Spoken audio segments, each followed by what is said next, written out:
बिस्मिल्लाहिर्रहमानिर्रहीम। अपने और दूसरों का हकूक़ का ख्याल रखें ताकि एक खुशहाल और पुरअमन मुआशरा उसकी तश्कील पाई जा सके।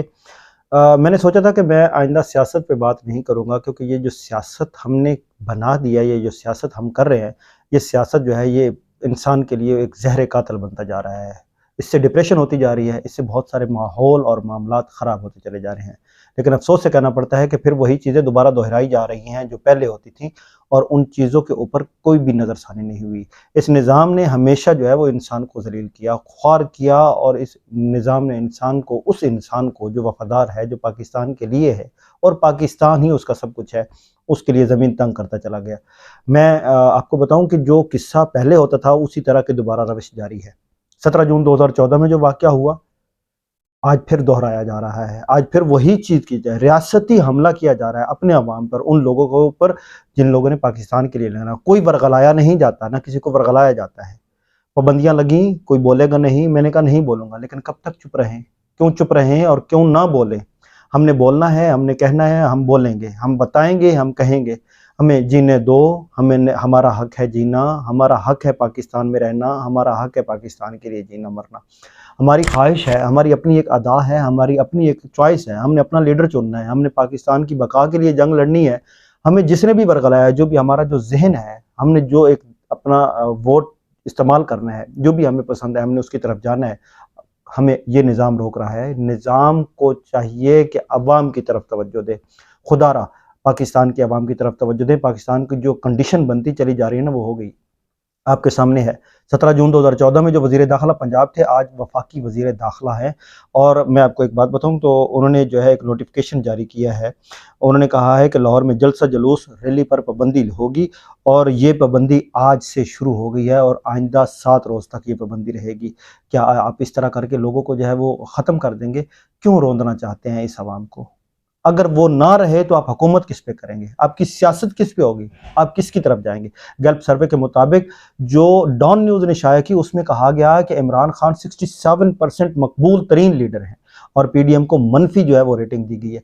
आपका क्या इस तरह की चीज़ें रोक रहेंगे? मरियम नवाज साहबा जो सीनियर नायब सदर हैं पाकिस्तान मुस्लिम लीग की, वो कह रही हैं कि पहले एहतसाब होगा, फिर इलेक्शन होगा। और ये जो फिक्र है मैं आपको बताना चाहता हूँ, वो सुनिएगा। कहते हैं 72 साल बूढ़ा शख्स चोरी करता है तो उसको सज़ा होनी चाहिए, जेल होनी चाहिए, और जो है पहले एहतसाब होगा, फिर इंतखाब होगा। अब ये क्या है? और एक और चीज़ उन्होंने कही कि तराजू के पलड़े जो हैं उनको बराबर होना चाहिए। जब तक पलड़े बराबर नहीं होते तब तक काम नहीं होगा। क्या चोरी है इमरान खान की? एक घड़ी की बात हो रही है, वो घड़ी किधर है?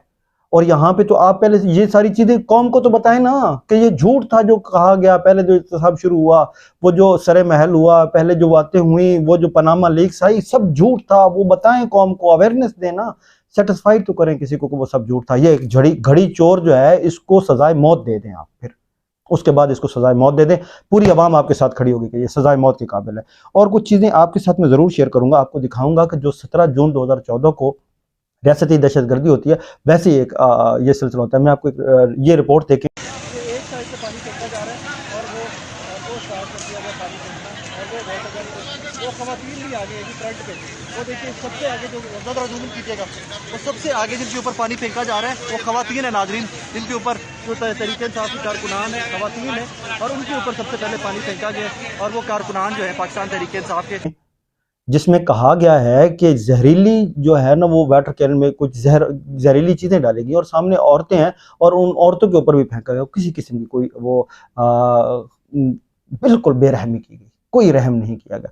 अमलाक को नुकसान पहुंचाया गया। क्या ये सिविलियन लोगों की गाड़ियां हैं? जो लोग आए थे अपने एक लीडर से मोहब्बत करने के लिए आए थे, आपने वो जो लोग आए वो किसी की गाड़ी में आए, रेंट करके आपने गाड़ियां तोड़।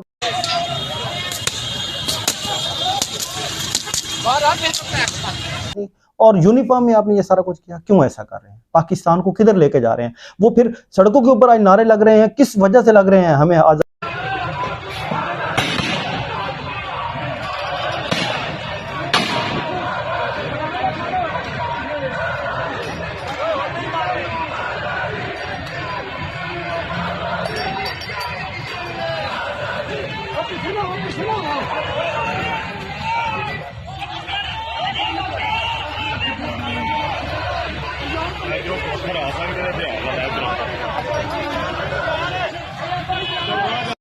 आज़ादी चाहिए, किससे आज़ादी चाहिए? ओ भाई आप खुद हैं, आपकी अवाम है, क्यों अवाम के साथ ये सलूक कर रहे हैं? क्यों बदजन कर रहे हैं? क्या वाकई पनामा आपने बनाना है? क्या वाकई आपने इसको बर्मा बनाना है? क्या वाकई आपने इसके फ़लस्तीन बनाना है? क्या वाकई ये आपने ठान लिया है कि पाकिस्तान का वजूद जो है वो ख़त्म होने के लिए हम सहूलतकार बनेंगे और पाकिस्तान को जो है ना इस नहज पर ले जाएंगे? ये चंद गुज़ारिशात आपसे कही, ये इसलिए कहीं कि पाकिस्तान के लिए, खुदा के लिए सारे एक हो जाओ, पाकिस्तान की बका के लिए एक हो जाओ। पाकिस्तानी अब जो है बस हो चुके, थक गए हैं। अब ब्लास्ट होना है, ब्लास्ट की तरफ ना लेके जाएं।